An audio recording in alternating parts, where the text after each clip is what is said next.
Hello दोस्तों। तो मैं आप सबका एक बार फिर से स्वागत करता हूं एनसीईआरटी पाठशाला के प्लेटफॉर्म पर, जहां हम पॉलिटिकल साइंस की 12th क्लास की बुक 1 को पढ़ रहे हैं, जिसका आज हम 5th जो चैप्टर है उसको पढ़ेंगे। देखिए, 5th चैप्टर में हम पार्ट 1 पढ़ चुके हैं पहले ही। आज हम पार्ट 2 को पढ़ेंगे और इस चैप्टर का नाम है समकालीन विश्व में सुरक्षा। यहां पर हम सुरक्षा के विषय में पढ़ रहे थे, जिसमें हमने पार्ट 1 में पारंपरिक सुरक्षा के बारे में पढ़ा, पारंपरिक सुरक्षा के रूप को पढ़ा कि ये दो रूप में होती है, एक तो बाह्य सुरक्षा और एक आंतरिक सुरक्षा। ठीक है, तो अब हमने उसको भी पढ़ा। अब जो सेकंड पार्ट में आज हम पढ़ने वाले हैं वो पढ़ने वाले हैं अपारंपरिक सुरक्षा। तो अपारंपरिक सुरक्षा को आज हम जान लेते हैं। देखिए, आज का जो विषय है सुरक्षा की अपारंपरिक धारणा, उसे आज हम पढ़ेंगे। ठीक है, सुरक्षा की दो धारणाएं थी। ठीक है, एक पारंपरिक और दूसरी अपारंपरिक। ठीक है, और दूसरी चीज, इसको हम गैर गैर पारंपरिक धारणा भी कहते हैं। क्या कहते हैं? ठीक है, गैर पारंपरिक धारणा, गैर पारंपरिक धारणा। ठीक है, ये सुरक्षा के दो रूप हैं। ठीक है, इसको हम सुरक्षा के दो रूपों के बारे में यहां पर हम इस प्रकार में पढ़ेंगे। तो जिसमें हमने पारंपरिक धारणा को पहले ही पढ़ लिया है, आज हम जो अपारंपरिक धारणा को पढ़ेंगे। तो चलिए आगे बढ़ते हैं इसमें हम। देखिए, अब सुरक्षा की जो अपारंपरिक धारणा है उसको जान लेते हैं। यहां पर उसके हमने डेफिनेशन दी है। सुरक्षा की अपारंपरिक धारणा में केवल सैन्य खतरों को नहीं, बल्कि इसमें मानव अस्तित्व पर चोट करने वाले व्यापक खतरों को शामिल किया जाता है। देखिए, मैंने बताया था कि सुरक्षा की अवधारणा आज के आधुनिक युग में पूरी तरह से बदल चुकी है। आज जितना जो सैन्य सुरक्षा आवश्यक है, उतनी ही अन्य सुरक्षाएं भी आवश्यक है। अब वो जो मानव अस्तित्व को जो खतरा पहुंचाने वाले नए स्रोत जो उभर कर सामने आए, उनके बारे में थोड़ा सा यहां पर हम जान लेते हैं। देखिए, हिंसा हिंसा किसी भी प्रकार की हो सकती है। सांप्रदायिक हिंसा हो सकती है, किसी अन्य प्रकार की हिंसा हो सकती है। वो भी आज मानव के अस्तित्व को चोट पहुंचाने का काम करती है, समाप्त करने का काम करती है। दूसरा, खून खराबा। ठीक है, अकाल अकाल स्थिति में क्या होता है? जब खाने पीने की व्यवस्थाएं ना हो या अनाज जो ना हो, उपलब्ध ना हो, तो वो अकाल की स्थिति उत्पन्न कर देता है। ये जब सूखे जैसी समस्याएं उत्पन्न होती है, उसके बाद अकाल की स्थिति उत्पन्न होती है। फिर आता है महामारियां। देखिए, जैसे महामारियों में आज हम देखते हैं कि बर्ड फ्लू, एड्स वगैरह। सबसे बड़ा उदाहरण हमने हाल फिलहाल में ही देखा था कोरोना का। ठीक है, जो कोविड आया था वो महामारी था एक प्रकार का। अब एक मुद्दा है ग्लोबल वार्मिंग। ठीक है, ग्लोबल वार्मिंग आज हम बहुत तेजी से जो इस विषय को उभरता हुआ देख रहे हैं, विश्व के विभिन्न देशों के लिए आज ये चुनौती के रूप में उभर कर सामने आया, एक मुख्य विषय के रूप में यहां पर देखा जा रहा है वैश्विक राजनीति में। ठीक है, ग्लोबल वार्मिंग, इनको हम आगे पढ़ेंगे पूरी तरह से। आतंकवाद, जो आतंकवाद की विभिन्न घटनाएं भारत ही नहीं, विश्व के विभिन्न देशों में हमें आज देखने को मिलती है, ये भी जो आज मानव अस्तित्व के लिए खतरे के रूप में उभर कर सामने आया। दूसरा, बीमारियां। ठीक है, फिर आता है आपदाएं। आपदाओं से आप सभी वाकिफ हैं। सुनामी, भूकंप, बाढ़ इत्यादि क्या है? ये आपदाएं हैं। ठीक है, तो ये जो सभी समस्याएं हैं आज अपारंपरिक धारणा के रूप में उभर कर सामने आई हैं। किसके रूप में?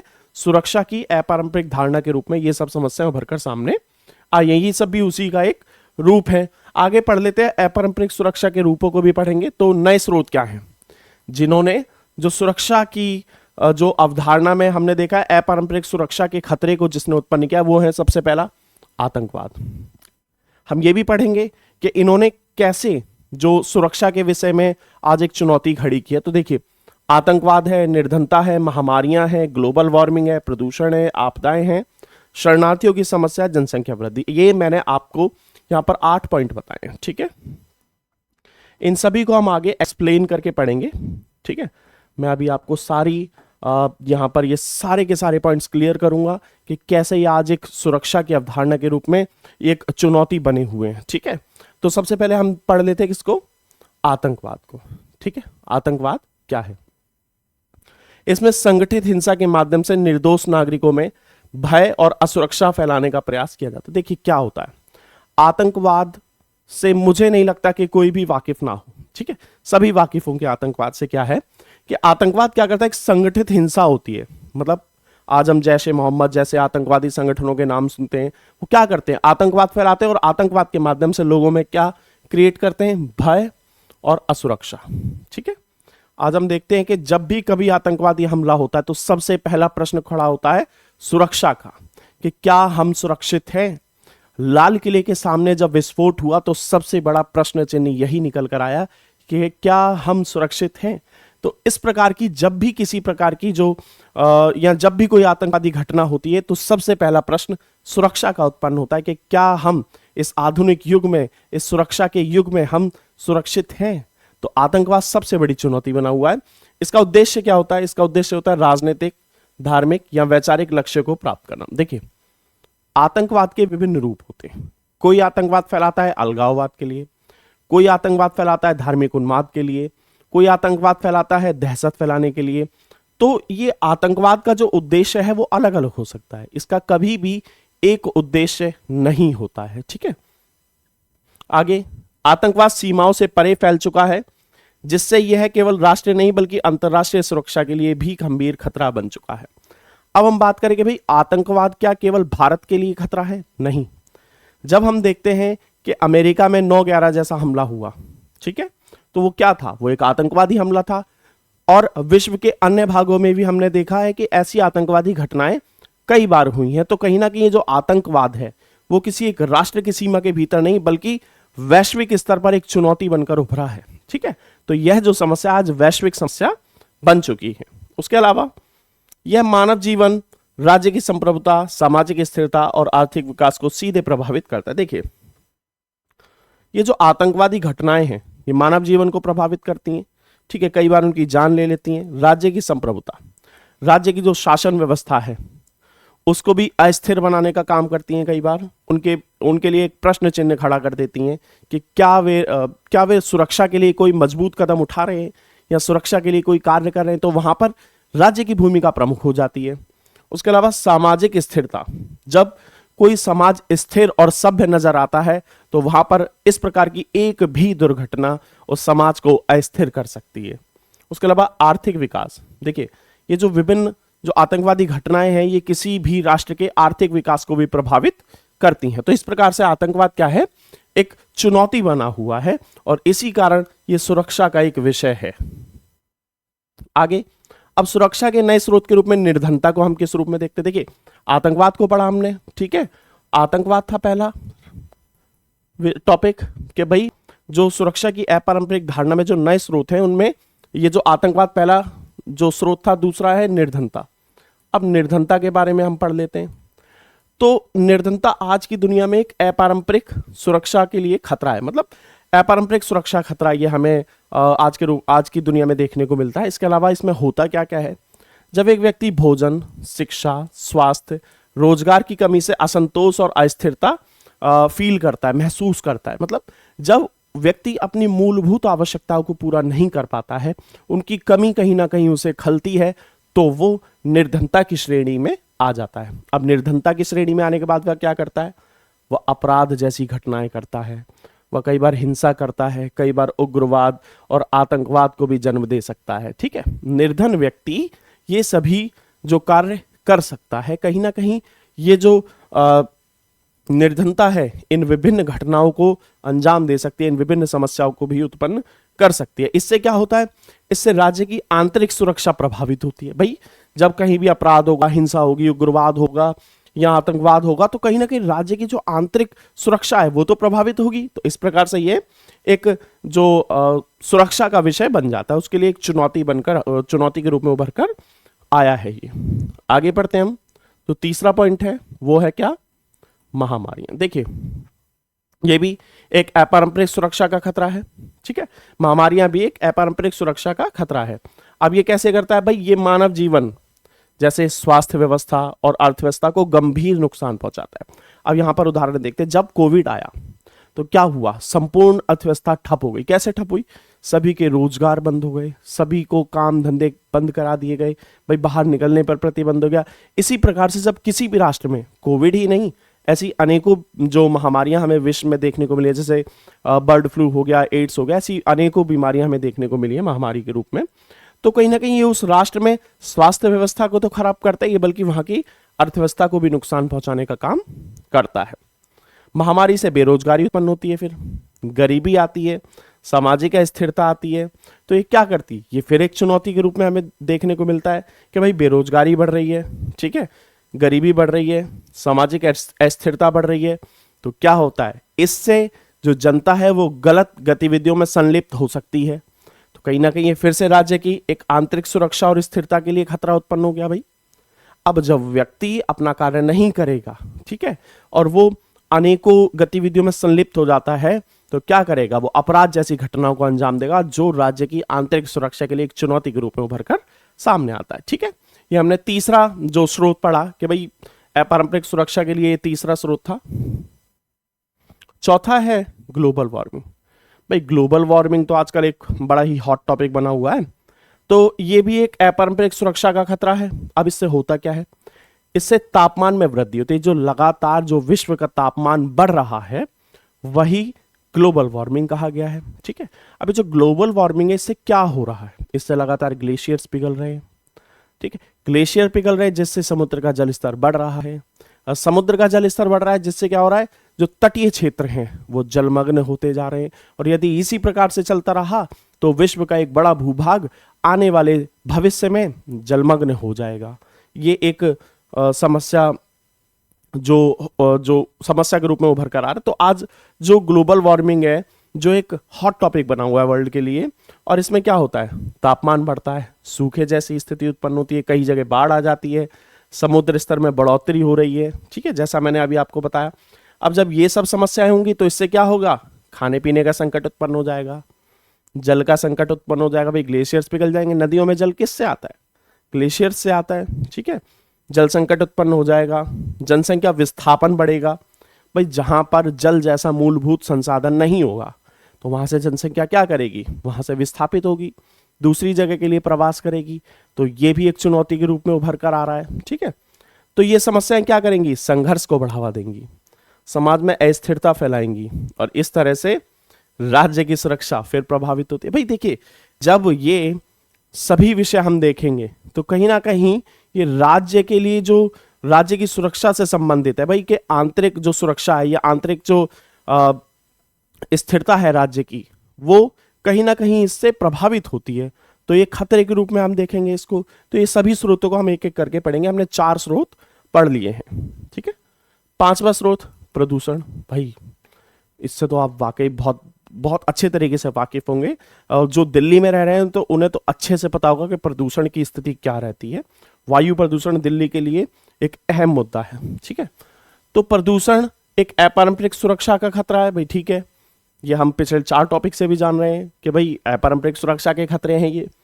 अब इससे होता है क्या, जल, थल, भूमि, ठीक है, वायु, जल, भूमि, ये सभी प्रकार के प्रदूषण से स्वास्थ्य और पर्यावरण को नुकसान होता है। भाई देखो, आप अच्छे से समझ सकते हैं जो प्रदूषण है जो मानव के लिए कितना खतरनाक हो सकता है। ठीक है, तो इससे क्या होती हैं, बीमारियां होती हैं, बीमारियों के साथ साथ संसाधनों की कमी हो जाती है, और इन्हीं के कारण समाज में अस्थिरता बढ़ती है। समाज में जब अस्थिरता बढ़ती है तो कहीं ना कहीं फिर से वही सुरक्षा की जो समस्या उत्पन्न हो जाती है। भाई राज्य की आंतरिक सुरक्षा क्या होती है, उससे प्रभावित होती है। तो इस प्रकार से ये भी एक खतरे का स्रोत हो गया।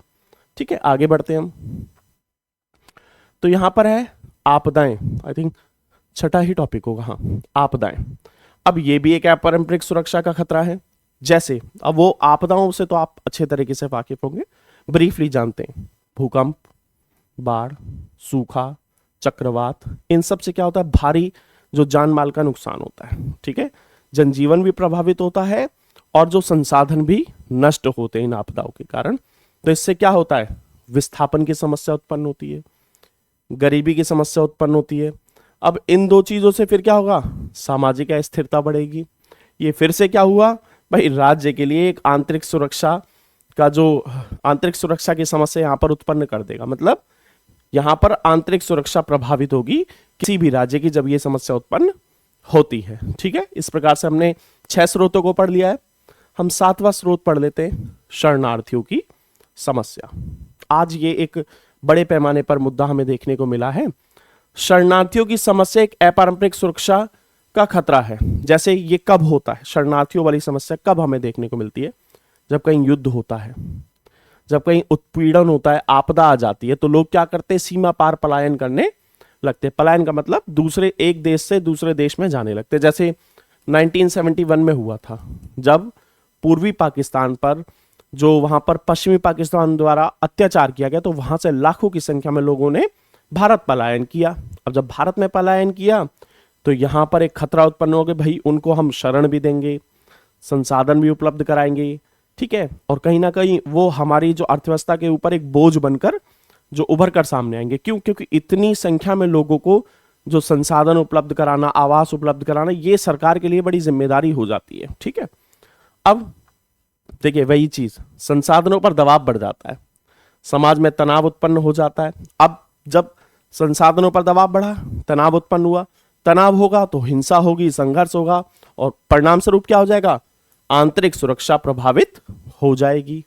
फिर से ये हमने एक स्रोत पढ़ लिया कि भाई 7 स्रोत हमने पढ़ लिए जो अपारंपरिक सुरक्षा के खतरे के रूप में, खतरे के स्रोत के रूप में हमने यहां पर पढ़े, ठीक है। लास्ट पढ़ते हैं हम 8वां, ठीक है। जो लगातार जनसंख्या वृद्धि जो हो रही है, ये भी एक अपारंपरिक सुरक्षा का खतरा है। इससे क्या होता है? लगातार जब जनसंख्या बढ़ेगी तो संसाधनों का अभाव हो जाएगा, संसाधनों का दोहन तेजी से होगा, ठीक है। जितनी तेजी से संसाधनों का दोहन होगा उतनी ही तेजी से संसाधन समाप्त होंगे। तो यहां पर देखते हैं, इससे भोजन, जल, आवास, रोजगार, इन सब पर दबाव बढ़ रहा है, मतलब इन पर प्रेशर बढ़ रहा है कि भाई इनकी उपलब्धता और अधिक की जाए ताकि सभी को ये चीजें जो उपलब्ध हो सके। जब ऐसी स्थिति उत्पन्न होती है तो इससे क्या होता है? गरीबी बढ़ती है, बेरोजगारी बढ़ती है, सामाजिक तनाव उत्पन्न होता है। अब भाई जब गरीबी, बेरोजगारी आई और सामाजिक तनाव उत्पन्न हुआ तो ये क्या हुआ? फिर से जो राज्य की आंतरिक सुरक्षा के लिए खतरे के रूप में हम इसको देखेंगे फिर से, ठीक है। तो इस प्रकार से हमने अपारंपरिक सुरक्षा के जो जितने भी स्रोत थे उनको हमने पढ़ा। कुछ स्रोत और भी होंगे बट आपके लिए 8 स्रोत काफी हैं, आपके एग्जाम में इससे ज्यादा नहीं आएगा, ठीक है। आगे बढ़ते हैं हम। तो इसमें हम अप्रवासी और शरणार्थियों की समस्या को पढ़ते हैं। अभी इससे पहले हमने शरणार्थी जो शब्द था वो सुना था, ये स्थिति कब उत्पन्न होती है हमने ये भी सुना। तो देखिए, अप्रवासी वो होते हैं जो अपनी मर्जी से देश छोड़ते हैं, कई बार ये काम के लिए, जो उच्च जीवन स्तर के लिए, इन सभी कारणों से देश छोड़कर दूसरे राष्ट्र में जाते हैं। लेकिन ये जो शरणार्थी हैं, ठीक है, ये मजबूरी में देश छोड़ते हैं। ये कब छोड़ते हैं? जब वहां पर युद्ध जैसी स्थिति उत्पन्न हुई हो, या गृह युद्ध हुआ हो, कोई आपदा हो गई हो, या राजनीतिक संकट उत्पन्न हो गया हो। इन सभी कारणों से वो लोग जो अपना राष्ट्र छोड़कर दूसरे राष्ट्र में जाने के लिए मजबूर हो जाते हैं। जैसा हम अभी बांग्लादेश में देख रहे हैं, ठीक है। बांग्लादेश में जो अत्याचार हो रहा है लोगों पर या अल्पसंख्यकों पर, ठीक है, तो अब वो क्या चाहते हैं? वो ये चाहते हैं कि भारत उनको शरण दे। क्यों? क्योंकि बांग्लादेश में उन पर अत्याचार हो रहा है। तो कहीं ना कहीं ऐसी ही स्थिति में लोग मजबूरी में अपना राष्ट्र छोड़ने के लिए मजबूर हो जाते हैं ऐसी स्थितियों में, ठीक है। तो आंतरिक रूप से विस्थापित जन, जो लोग अपना घर छोड़ चुके हैं लेकिन देश की सीमा के भीतर है। अब देखिए, आंतरिक रूप से विस्थापित, ये तो क्या शरणार्थी, अप्रवासी। अब आंतरिक रूप से विस्थापित कौन होते हैं? जो लोग अपना घर छोड़ चुके हैं लेकिन देश की सीमा के भीतर है। जैसे कोई एक स्टेट से दूसरे स्टेट चला गया हो, या एक ही स्टेट में एक डिस्ट्रिक्ट से दूसरे डिस्ट्रिक्ट में, एक जिले से दूसरे जिले में चला गया हो, और एक ही राष्ट्र में एक राज्य से दूसरे राज्य में चला गया हो, ठीक है। देखिए, 2 रूप में, स्टेट टू स्टेट, ठीक है, और डिस्ट्रिक्ट टू डिस्ट्रिक्ट, ठीक है। तो यहां पर हम देखेंगे भाई एक राज्य से दूसरे राज्य या एक जिले से दूसरे राज्य, तो वो आंतरिक रूप से विस्थापित जन होंगे जिन्होंने राष्ट्र के अंदर ही विस्थापन किया है, विस्थापित हुए। जैसे कोई बड़ा प्रोजेक्ट आता है, एक बड़ा प्रोजेक्ट था जो भाखल नहीं था, नर्मदा बांध परियोजना जो आई थी, उसमें लाखों लोग विस्थापित हुए थे जिन्हें एक स्थान से दूसरे स्थान पर बसाया गया था, ठीक है। तो इस प्रकार से जो होते हैं वो आंतरिक रूप से विस्थापित लोग होते हैं, ठीक है। आगे बढ़ते हैं। अप्रवासी समझ में आ गया आपको, शरणार्थी समझ में आ गया, और आंतरिक रूप से विस्थापित भी समझ में आ गया होगा, ठीक है। आगे बढ़ते हैं। अब सहयोग मूलक सुरक्षा, भाई सुरक्षा सुरक्षा सुरक्षा तो पढ़ रहे हैं, अब सहयोग मूलक सुरक्षा क्या है? तो आज का जो जीवन है वो मतलब जो आज के समय में जो इंसान का जीवन है उसमें अनेकों प्रकार के हमें खतरे देखने को मिलते हैं, और ये ऐसे खतरे हैं जिनसे ना तो कोई एक राष्ट्र जो निपट सकता है, ना एक व्यक्ति। तो इनसे निपटने के लिए हमें आपसी सहयोग की जरूरत होती है। किसकी? आपसी सहयोग की जरूरत होती है। और हर जगह सैन्य कार्यवाही से भी काम नहीं चलता भाई, हर जगह सैन्य कार्यवाही से खतरे का हल थोड़ी निकाला जा सकता है। तो उसके बाद हमें किसकी आवश्यकता होती है? सहयोग की। ठीक है, यदि कोई विषय ऐसा है जिसमें सैन्य हमले से उस समस्या को नहीं सुलझाया जा सकता, तो उसमें दूसरा हल केवल और केवल सहयोग है। ठीक है, तो आतंकवाद तथा मानवाधिकारों की रक्षा में सैन्य शक्ति की भले जरूरत हो, लेकिन गरीबी मिटाने के लिए, तेल की कमी को पूरा करने के लिए, धातु, अप्रवासी, शरणार्थी, महामारी, इन समस्याओं के लिए सैन्य शक्ति की आवश्यकता नहीं है। सैन्य शक्ति से क्या कर सकते हैं भाई? आतंकवाद को समाप्त कर सकते हैं, मानवाधिकारों की रक्षा कर सकते हैं, लेकिन बाकी के जो विषय हैं जैसे गरीबी हो गई, ठीक है, महामारियां हो गई, या अप्रवासियों की जो समस्या हो गई, शरणार्थियों की जो समस्या हो गई, महामारी हो गई, इन सबको कैसे सुलझाएंगे? आपसी सहयोग से। ठीक है, क्योंकि अधिकांश जो मामले होते हैं उसमें सैन्य जो प्रयोग जो है उससे मामला खराब हो जाता है। कई बार कई विषय ऐसे होते हैं यदि उसमें हम सेना का उपयोग करते तो विषय खराब हो सकते हैं, बात बिगड़ सकती है। ठीक है, तो ऐसे में क्या आवश्यकता होती है? ऐसे में आवश्यकता होती है कि हम अंतरराष्ट्रीय सहयोग से एक ऐसी राजनीति तैयार करें जिससे उस समस्या का हल निकल सके। ठीक है, और सहयोग मूलक सुरक्षा में अंतिम उपाय के रूप में बल प्रयोग किया जा सके। ठीक है, यह कहता है कि जो सहयोग मूलक सुरक्षा है वो ये कहती है कि जो कभी भी हम जो सैन्य हमले को एक अंतिम उपाय के रूप में उपयोग करें, उससे पहले सारी संभावनाएं तलाशी जाए कि उस विषय को कैसे सुलझाया जा सकता है, सहयोग को कैसे उपयोग में लाया जा सकता है वहां पर, और सहयोग के माध्यम से ही उस समस्या का समाधान किया जाए। ठीक है, तो अंतरराष्ट्रीय बिरादरी उन सरकारों से निपटने के लिए बल प्रयोग की अनुमति दे सकती है जो अपनी ही जनता को मार रही हैं। देखिए, ये कहते हैं अंतरराष्ट्रीय स्तर पर केवल तभी ऐसा सैन्य बल उपयोग किया जा सकता है जब उस राष्ट्र की जनता अपनी ही जनता को मार रही हो, मतलब वो राष्ट्र की सरकार अपने ही राष्ट्र की जनता को मार रही हो। जैसे कोई भी एक एग्जांपल ले सकते हैं कि भाई बांग्लादेश है या कोई अन्य राष्ट्र ले सकते हैं, ये उदाहरण है, वो अपने ही राष्ट्र की जनता पर अत्याचार कर रही है, उन्हें दबाने का काम कर रही है, उनकी जान लेने का काम कर रही, तभी अंतरराष्ट्रीय बिरादरी उस पर सैन्य हमला करने का निर्णय ले, अन्यथा नहीं। ठीक है, इससे आगे बढ़ते हैं तो भारत की सुरक्षा रणनीतियों के बारे में बात कर लेते हैं कि भारत ने सुरक्षा की कौन कौन सी रणनीति अपनाई है या उसके लिए आवश्यक है। ठीक है, तो देखिए, अपनी सैन्य क्षमता को मजबूत करना। सबसे पहले भारत अपनी सुरक्षा कैसे सुनिश्चित करेगा? सैन्य क्षमता को मजबूत करके, उसके अलावा अंतरराष्ट्रीय संस्थाओं को मजबूत करके व उनसे सहयोग प्राप्त करके। ठीक है, उसके अलावा सबसे मेन हो जाता है अंदरूनी समस्याओं से निपटना। ठीक है, बाहरी सुरक्षा तो समझ में आती है कि भाई वो तो करनी ही है, वहां पर सैन्य प्रयोग किया जा सकता है, सैन्य बल का उपयोग किया जाएगा, लेकिन अंदरूनी समस्याओं से भी निपटना उतना ही जरूरी है यदि आप अपने राष्ट्र की सुरक्षा करना चाहते हैं। ठीक है, उसके अलावा सामाजिक और आर्थिक विकास, उस राष्ट्र का सामाजिक और आर्थिक विकास भी उतना ही आवश्यक हो जाता है जितना कि सैन्य विकास और सुरक्षा। क्यों? क्योंकि जब अर्थव्यवस्था में संकट उत्पन्न होता है तो उससे भी समाज में अस्थिरता उत्पन्न होती है और सुरक्षा का खतरा उत्पन्न हो जाता है। ठीक है, और इसके अलावा जो समाज में जब तनाव या संघर्ष उत्पन्न होता है तब भी एक समस्या उत्पन्न हो जाती है सुरक्षा की। तो कहीं ना कहीं सुरक्षा की रणनीतियों में इन चारों पॉइंट्स को रखना बहुत जरूरी है। सैन्य क्षमता को मजबूत करना, अंतरराष्ट्रीय संस्थाओं को मजबूत करना व उसमें अपना महत्व बढ़ाना। ठीक है, अंदरूनी समस्याओं से निपटना और सामाजिक और आर्थिक विकास भी उतना ही जरूरी है। तो इसी के साथ हम अपने इस चैप्टर को कंप्लीट करते हैं। ठीक है, अब इसके बाद जो हम अगली वीडियो लाएंगे, ठीक है, उसमें हम जो नेक्स्ट चैप्टर को पढ़ेंगे, पर्यावरण से संबंधित विषय उसमें पढ़े जाएंगे। ठीक है, और आगे ऐसी ही वीडियोस देखने के लिए आप हमारे साथ जुड़े रहिए। हमारी वीडियोस को ज़्यादा से ज़्यादा लाइक कीजिए, शेयर कीजिए, हमारे चैनल को सब्सक्राइब कीजिए, और आपके लिए लगातार ऐसी ही वीडियोस आती रहेंगी जो आपके बोर्ड एग्जाम्स के लिए बहुत ज़रूरी हैं। ठीक है, और आप हमें कमेंट में आकर ज़रूर बताइए कि हम आपके लिए और कौन कौन सी वीडियोस ला सकते हैं। Thank you.